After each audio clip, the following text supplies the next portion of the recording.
ಬಂದಾಗ ಅದನ್ನು ಸಮರ್ಪಣೆ ಮಾಡಿದರು. ಆಗ ರಾಘವೇಂದ್ರ ಸ್ವಾಮಿಗಳ ಉತ್ಸವಕ್ಕೆ ಅವರು ನೀಡಿದಂಥ ಆಭರಣ.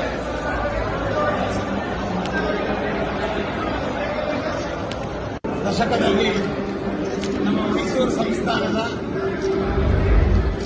ಆಗಿನ ರಾಜರಾದಂತಹ ಜಯಚಾಮರಾಜೇಂದ್ರ ಒಡೆಯರವರು ಮಂತ್ರಾಲಯ ಕ್ಷೇತ್ರಕ್ಕೆ ನಮ್ಮ ಪರಮೇಷ್ಠಿ ಗುರುಗಳಾದಂತಹ ಸುವೀಂದ್ರ ತೀರ್ಥ ಶ್ರೀಪಾದಂಗಳವರ ಕಾಲದಲ್ಲಿ ಇಲ್ಲಿಗೆ ಆಗಮಿಸಿ ಅವರ ಆತಿಥ್ಯವನ್ನು ಸ್ವೀಕಾರ ಮಾಡಿ ರಾಘವೇಂದ್ರ ಸ್ವಾಮಿಗಳವರ ಅನುಗ್ರಹ ದರ್ಶನ ಇವನ್ನು ಪಡೆದಂತಹ ಸಂದರ್ಭದಲ್ಲಿ ಮಹಾರಾಜರು ಸಮರ್ಪಿಸಿದಂತಹ ಉತ್ಸವದ ಇದಕ್ಕೆ ನಮ್ಮ ಕರ್ನಾಟಕ ಸಂಸ್ಥಾನದ ಮೈಸೂರು ಸಂಸ್ಥಾನದ ಚಿಹ್ನೆಯಾದಂತಹ ಗಂಡಬೇರುಂಡ ಪದಕದ ಒಂದು ಮಾಲೆ